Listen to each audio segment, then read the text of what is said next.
سيدنا محمد المصطفى أرسله الله بشيرا ونذيرا وداعيا إلى الله بإذنه وسراجا منيرا. وقال الله تعالى في القرآن العظيم وهو أصدق القائلين أفلا يتدبرون القرآن أم على قلوبهم أقفالها. صدق الله العظيم وصدق رسوله النبي الحبيب الكريم ونحن على ذلك من الشاهدين والشاكرين والحمد لله رب العالمين وبعد. Hadirin kaum muslimin dan muslimat, jamaah salat Isya, Tarawih dan Witir yang dimuliakan Allah. Ada sebuah pemahaman di dalam masyarakat kita secara tradisional bahwa di bulan Ramadan tersebut kita dianjurkan untuk memperbanyak tilawah Al-Quran. Sudah benar, karena Nabi menyampaikan dalam satu riwayat, "Man qara'a harfan min kitabillahi falahu hasanatun wal hasanatu bi'ashri amthaliha." Barang siapa yang membaca satu huruf saja dari kitabullah, dia dapatkan satu kebaikan, dan untuk kebaikan yang satu itu dibalas oleh Allah 10 kali lipat. La aqulu alif lam mim harfun. Saya tidak katakan alif lam mim itu satu huruf, kata Rasulullah. Tetapi alif satu huruf, lam satu huruf, dan mim satu huruf. Yang menariknya adalah kita tidak menyebut kegiatan malam-malam baca Al-Quran itu dengan kata tilawah. Kita menyebutnya tadarrus. Tadarrus dan tilawah mempunyai substansi yang berbeda dan target yang sangat jauh berbeda. Tilawah itu targetnya khatam. Sedangkan tadarrus targetnya paham. Khatam tidak khatam, yang penting paham. Itu tadarrus. Sedangkan tilawah, paham gak paham, yang penting khatam. Kita mempraktekkan tilawah menyebutnya tadarrus. Padahal tadarrus dari 3 huruf dasar. Dal, ra, sin. Darsun, pelajaran. Mudarrisun, guru. Madrasatun, tempat belajar mengajar. Ada proses pembelajaran. Kita sudah sering khatam Al-Quran. Tapi jangan dulu kita berbicara tentang memahami keseluruhan dari 30 juz. Kita kaji saja surat-surat pendek yang terdapat di dalam Al-Quran untuk kita aplikasikan. Kita angkat satu contoh di malam ini, dan mudah-mudahan kajian ini berlanjut besok subuh bila Allah izinkan, karena ini juga menyangkut dengan aktivitas kita nanti di akhir-akhir Ramadan. Di dalam surat Al-Ma'un, Ara'aita alladhi yukadzibu biddin. Saat kita baca terjemahan versi Kementerian Agama, diartikan, tahukah kalian siapakah orang-orang yang mendustakan agama itu? Padahal dari sisi gramatika, ra'ah, ara'aita, itu artinya melihat. Tidakkah engkau melihat siapakah orang yang mendustakan agama? Tapi hampir tidak ada penterjemah yang menyebut dengan kata melihat. Semua menterjemahkan dengan kata tahukah kalian. Padahal tahu dalam bahasa Arab alimah. Itu sama seperti saat kita menterjemahkan hadis Nabi. Sallu kama ra'aitumuni usalli. Salatlah kalian sebagaimana kalian melihat salatku. Pertanyaannya, siapa di antara kita yang hadir malam ini di Masjid Baitur Rahman yang melihat salat Nabi? Maka diterjemahkan, sallu kama alimtumuni usalli. Salatlah kalian sebagaimana kalian tahu praktek salatku.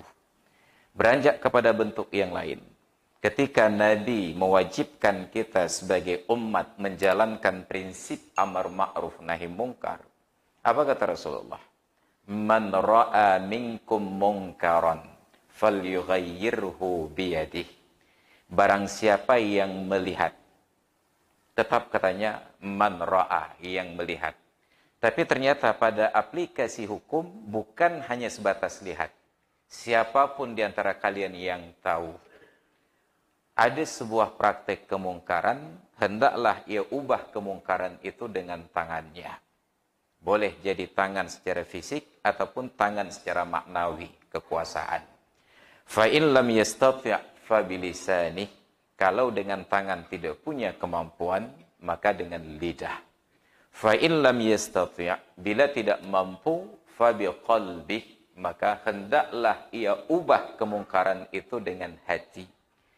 Tapi entah bagaimana dalam perjalanan, untuk dua yang pertama disebut ubah, sampai yang ketiga berubah benci. Hendaklah ia ubah dengan tangan, ia ubah dengan lidah, atau ia benci dengan hati. Nabi tidak menyebut kemungkaran dibenci dengan hati. Nabi menyebut orang yang tahu ada kemungkaran diubah dengan hati. Pertanyaannya, bagaimana mengubah kemungkaran dengan hati? Tidak cukup hanya dengan membenci di dalam hati sambil tersenyum melihat orang yang berbuat maksiat. Kebencian di dalam hati itu terungkap pada wajah sehingga orang yang sedang berbuat kemungkaran itu berubah. Falyughayyirhu biyadihi fa illam yastati' fa bilisanihi fa illam yastati' fa biqalbih wa dzalika adhaful iman, dan itu bentuk iman yang paling lemah. Dan kita bahkan yang paling lemah itu pun tidak mampu melihat orang bermaksiat di jalanan, tidak tergerak sedikit pun usaha untuk mengubah.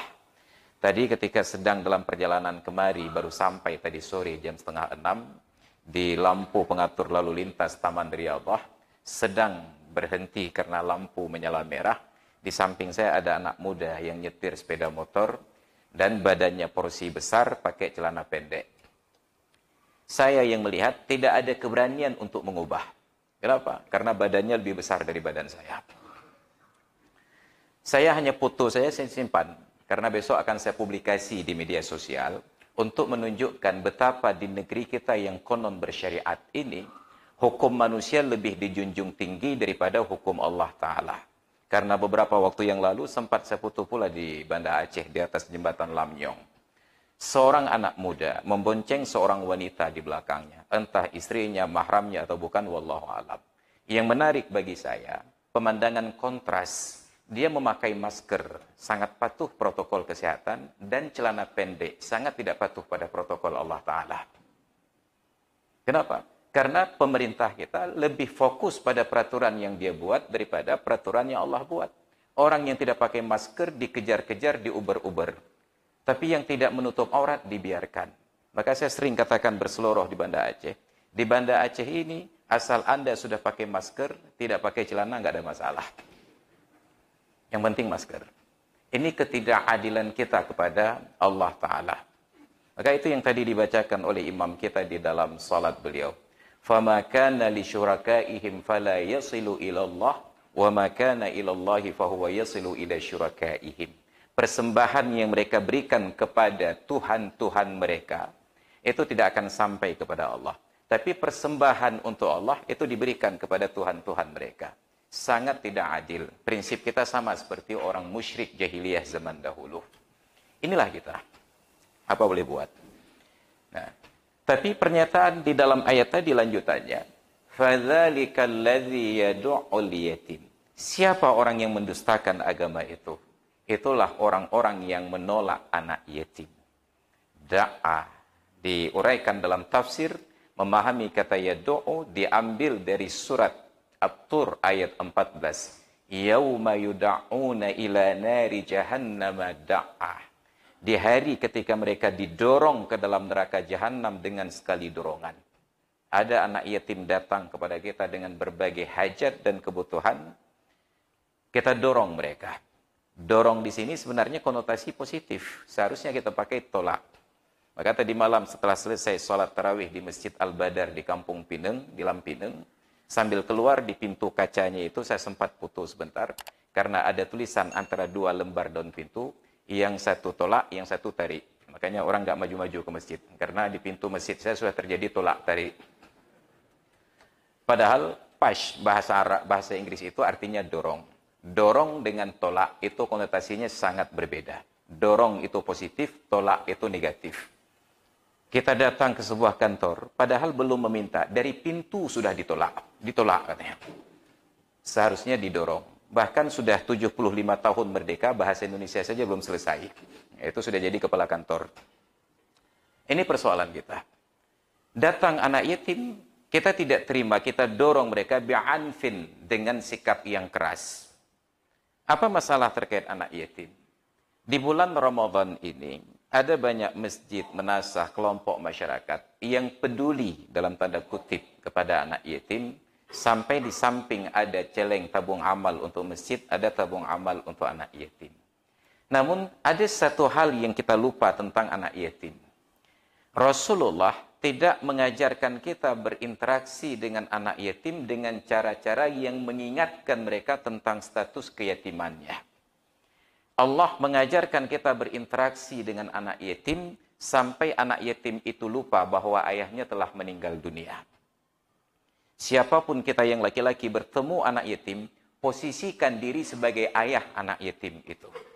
Tapi kebanyakan laki-laki yang bertemu dengan anak yatim, memposisikan dirinya sebagai suami dari ibu anak yatim itu. Posisikan sebagai ayahnya. Kalau melihat ada anak yatim tidak sekolah, tanyakan, kenapa anak tidak sekolah? Oh, Pak, saya baju sekolah sudah sobek, ayo kita beli. Kenapa anak kamu tidak sekolah? Ini uang SPP, ayo kita bayar. Seharusnya demikian. Maka dari pola-pola penanganan anak yatim sejauh yang sudah saya perhatikan, saya melihat ada contoh yang sangat indah pada seorang kawan dan guru saya di Kampung Brawi, Banda Aceh. Anak yatim itu tidak diasramakan. Mereka tetap tinggal dengan ibunya di rumah masing-masing. Tapi beliau tahu di mana alamat anak ini, berapa usianya, siapa namanya, di mana sekolahnya, kelas berapa. Mungkin juga beliau sangat tahu siapa nama ibunya. Setiap kali anak yatim ini ada hajat, beliau ajak beberapa orang untuk datang ke pasar, ke swalayan. Apapun kebutuhan mereka dipersilahkan. Ada yang perlu sepatu, ambil, suka-suka kalian. Ada yang perlu sepeda, ambil, apapun yang kalian mau. Saat berdiskusi dengan beliau, saya tanya, Ustaz, dari mana biayanya? Apa kata beliau?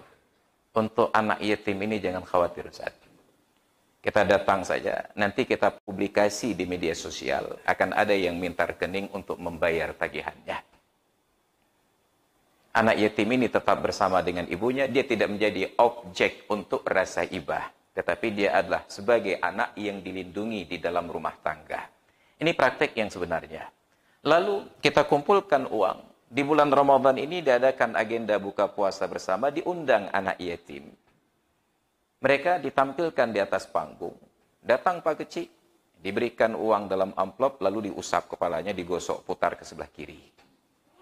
Lewat Pak Kecik, naik Tengku Imum, diberikan lagi bingkisan, diusap kepalanya, diputar sebelah kanan. Lehego gaya acara keriting. Kribo anak yatim.